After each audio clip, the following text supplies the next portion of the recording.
வணக்கம். இன்றைய பதிவுல அற்புத மருத்துவ குணங்கள் நிறைந்த கோழி அவரையின் பயன்கள். 1000 சூரியன் 1000 சந்திரன் ஒரே ஒரு பூமி. செந்தமிழன் புத்தகத்துல அவரைய எந்த நிலையில அறுவடை பண்ணி உணவுல சேர்த்துட்டா நமக்கு தேவையான சத்துக்கள்லாம் கிடைக்குங்கிற ஒரு புத்தக குறிப்பும், இதுல எண்ணிலடங்கா மருத்துவ பயன்கள்லாம் இருக்குது. சின்ன கருவில் இருக்கிற குழந்தை முதல் பெரியவங்க வரையிலும் உள்ளவங்க எப்படி இந்த காய்கள உணவுல சேர்த்துக்கணுங்கிற மருத்துவ குறிப்பு இன்றைய பதிவுல பார்க்க போறோம். கூடவே ராஜதானி கோட்டைங்கிற ஒரு கிராமத்துல ஃபுல்லாவே அவரைக்காய் தான் பயிர் செஞ்சுவாங்களாம். ஒவ்வொரு வீட்டு முன்னாடியுமே அவரை பந்தல் இருக்குமாம். அத பத்தியும் பார்க்க போறோம். எங்க வீட்ல பிங்க்கு, ஒயிட்டு 2 கலர்லயும் கோழி அவரை செடிகள் இருக்குது. ஒரு நாள் விட்டு ஒரு நாள் அறுவடை பண்ணிக்கிட்டே தான் இருப்பேன். விதைச்ச 3வது நாள்லேருந்து 120வது நாள் வரை 120வது நாள் நான் அறுவடை பண்ண ஆரம்பிச்சுட்டேன்.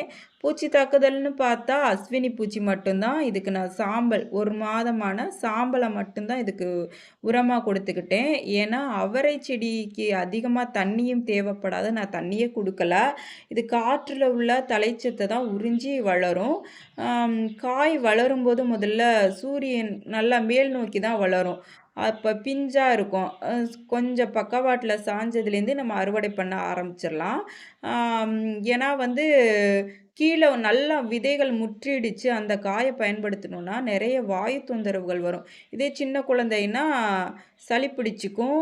ஒரு 40 வயசுல உள்ளவங்களுக்குன்னா, வாயு தொந்தரவுகள், ஏப்பம், உடல் வலி மாதிரி பிரச்சனைகளும், இதே வயதானவங்கள்னா, அவங்களுக்கு மூட்டு வலி சம்மந்தமான பிரச்சனைகளும் இருக்கும்.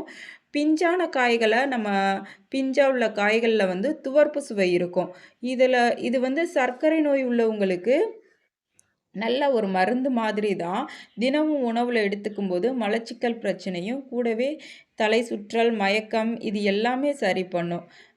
இதில அதிகமான நோய் எதிர்ப்பு சக்தி இருக்கிறனால, சருமத்தில ஏற்படுற குளிர்காலத்தில சருமத்தில ஏற்படும்ல வறட்சி மாதிரி பாதிப்புகளையும் சரி செஞ்சிரும். இப்போ ஒருத்தவங்களுக்கு சரியா தூக்கமே வரலன்றவங்க, நைட்டு உணவுலயும் இந்த அவரைக்காய் பிஞ்சுகள உணவா எடுத்துக்கும்போது, நல்ல ஆழ்ந்த உறக்கம் வரும் அவங்களுக்கு. ரத்த அழுத்தம் உடையவங்களும் இந்த சீசன்ல கிடைக்கிற இந்த அவரைக்காய எடுத்துக்கும்போது, ரத்த அழுத்த பிரச்சனை கூட கட்டுப்பாட்டுக்குள்ள இருக்கும். இப்போ ப்ரெக்னென்ட் லேடீஸ் இருக்கிறாங்கன்னா, அவங்க இந்த காய எடுத்துக்கும்போது, குழந்தையோட மூளை வளர்ச்சி, முதுகெலும்பு வளர்ச்சிக்கும் உறுதுணையா இருக்கும் இது. இது ஒரு கதையில இந்த அவரைக்காய் இலைகள வந்து பஜ்ஜி போட்டுலாம் சாப்பிடுவாங்க. நாம அதெல்லாம் கூட பண்ண வேணாம். இந்த இலைகள் தலைவலிக்கும்போது இதனுடைய இலைகள சாறா எடுத்துட்டு, ஒரு நல்ல காட்டன் துணியில நனைச்சிட்டு தலையில பத்து போட்டுக்கிட்டோம்னா, நெத்தியில போட்டுக்கிட்டோம்னா, தலைவலி கூட சரியா போயிடும். ம். இத வந்து நெறைய காய் வேணும் இந்த செடியில அப்டின்னா, நம்ம ஆடி மாசத்துல தான் விதைக்கணும். செடி நல்லா அடர்த்தியா வளர்ந்து நெறையா காய்கள குடுக்கும் நமக்கு. கண் பார்வை கூட சரியாகும். இத நம்ம அந்த சீசன்ல கிடைக்கிற இந்த காய தொடர்ந்து எடுத்துக்கும்போது கண் பார்வை தெளிவாகும். இது நல்ல ஞாபக சக்திய கூட குடுக்குது. உடல சுறுசுறுப்பா வைக்கும் இது. இதில நெறைய கால்சியம் இருக்குது. அதனால எலும்பு, பற்கள்லாம் உறுதியாகும். கூடவே காட்டு தக்காளியும் வீட்ல வளர்ந்தது. இப்படி சீசன்ல கிடைக்கிற அவரைக்காய நம்ம பயன்படுத்துவோம். நன்றி.